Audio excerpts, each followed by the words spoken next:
عزیزان محترم، میں نے آیت مبارکہ پڑھی، کلام مقدس کے 16ویں پارے کی آیت مبارکہ پڑھی۔ اللہ پاک جل مجدہ الکریم کلام مقدس میں ارشاد فرماتا ہے وَمَنْ أَعْرَضَ عَنْ ذِكْرِي فَإِنَّ لَهُ مَعِيشَةً ضَنْكًا۔ قرآن فرماتا ترجمہ یہ ہے کہ جس نے میرے ذکر سے روگردانی کی، میرے ذکر سے منہ موڑا، فَإِنَّ لَهُ مَعِيشَةً ضَنْكًا، تو بے شک اس کی زندگی تنگ ہے، ہم اس کی زندگی تنگ بنا دیں گے۔ اور اتنے ہی نہیں، قرآن میں آگے ہے وَنَحْشُرُهُ يَوْمَ الْقِيَامَةِ أَعْمَىٰ، ہم اس قیامت کے دن اندھا کر کے اٹھائیں گے۔ اللہ اکبر۔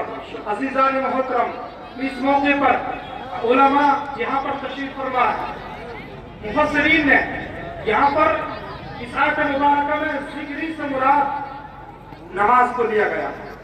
الگ الگ مختلف اقوال ہیں، ایک قول یہ ہے کہ اس ذکر سے مراد ہے نماز، تو پھر آیت مبارکہ کا ترجمہ یہ ہوگا کہ جس نے میرے لیے نماز پڑھنے سے منہ موڑا، ہم اس کی زندگی کو تنگ بنا دیں گے۔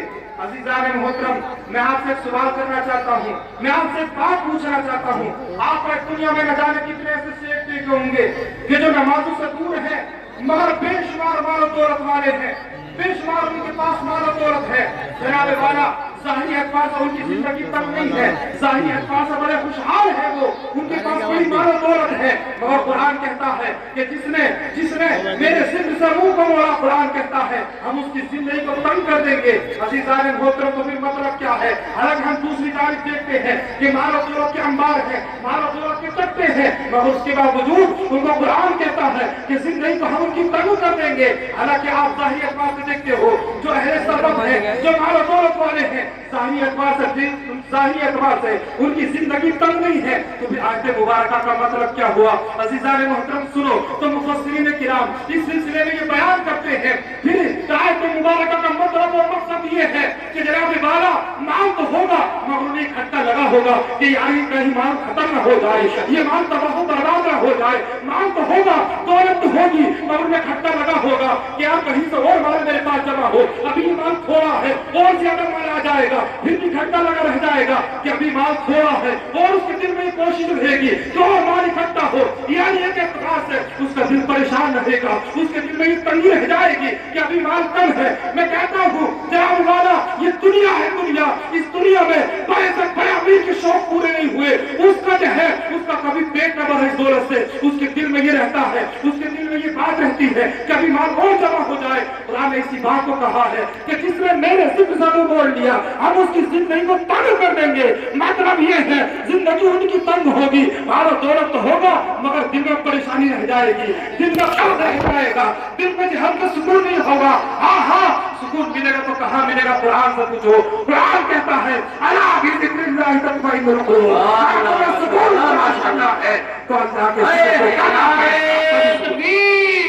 نعرہ رسالت، نعرہ غوثیت، مسلک اعلیٰ حضرت، فیضان اعلیٰ حضرت، تاجدار دو عالم کانفرنس حضرت مفتی خالد حسین صاحب قبلہ، سبحان اللہ سبحان اللہ۔ عزیزان محترم، میں مختصر وقت میں بس میں اپنی بات کو سمیٹ رہا ہوں۔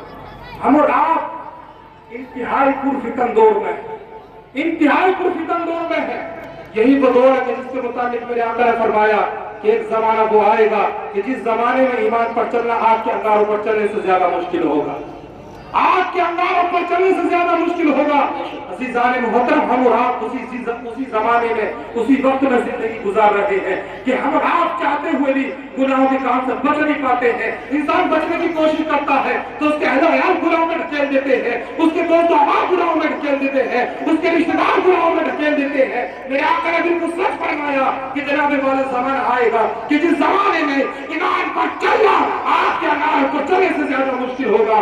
اللہ کو سرکار تاج الشریعہ علی رحمت و رضوان کو ہم اور آپ کو یہ سبق سکھا کر گئے ہیں اور یہ سبق بتا کر گئے ہیں۔ اور لوگوں، تمہیں زمانہ کچھ بھی کہے، تمہارے ایمان چھیننے کی کوشش کی جائے گی، تمہارے ایمان کو تباہ و برباد کرنے کی کوشش کی جائے گی، مگر تمہاری زندگی کا اپنا مقصد یہ ہونا چاہیے کہ زندگی یہ نہیں ہے کسی کے لیے، زندگی ہے نبی کے لیے، اور نہ سمجھ رکھتے ہیں زندگی کے لیے، جب تک جینا مر رہا ہے سب کچھ نبی کے لیے۔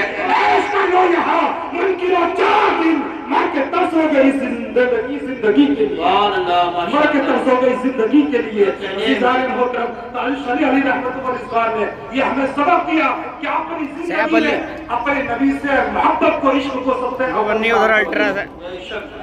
بڑی کام سمجھ لو.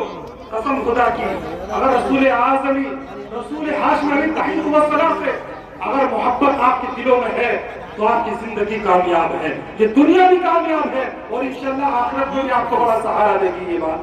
اللہ اکبر. سنیں ہم اور آپ دنیا میں ہیں، دنیا میں یہ وہ دنیا ہے جس کے متعلق اعلیٰ حضرت امام اہل سنت کو فرماتے ہیں. اس دنیا کے بارے میں سرکار حضور اعلیٰ حضرت امام اہل سنت فرماتے ہیں کہ دنیا کہتے ہیں قاتل ڈائن شوہر کش. فرماتے ہیں قاتل ڈائن شوہر کش. صورت تو دیکھو ظالم کی کیسی بھولی بھالی ہے. عزیزان محترم یہاں کی رنگینیاں، یہاں کی چمک دمک، یہاں کی کوٹھیاں، یہاں کے بنگلے، یہاں کی مارو بڑی اچھی لگتی ہے، مگر قسم خدا کی آج تک مجھے کوئی ایسا آپ ہی بتا دو کہ آپ نے اس کو دیکھا ہو کہ وہ اس دنیا سے مال و دولت اپنے ساتھ لے کر چلا گیا ہو. کوئی بھی اپنے ساتھ لے کر نہیں جاتا ہے، سب یہیں پر چھوڑ کے جاتے ہیں. آپ نے نام سنا ہوگا اللہ کے مقدس ولی حضرت شیخ بہلول دانا. شیخ بہلول دانا جنگلوں میں رہنے والے، اللہ اکبر، آپ لوگوں کو دیوانہ کہتے تھے، مگر حکمت و دانائی سے جب ان کی باتیں آپ لوگوں نے سنی نا پھر کو دیوانہ نہیں بلکہ دانا کہنے پہ مجبور ہو گئے. آپ بازار میں پہنچے، جنگلوں میں رہنے والی شخصیت تھی. ایک بازار میں پہنچے، لوگوں نے کسی نے سوال کیا کہ حضور آپ جنگل میں رہتے ہیں، آپ کا یہاں بازار میں کیا کام ہے؟ اللہ اکبر کہتے ہیں کہ لوگوں میں اس بازار میں اس لیے آیا تاکہ خالق کی مخلوق سے صلح کروا دوں. سبحان اللہ.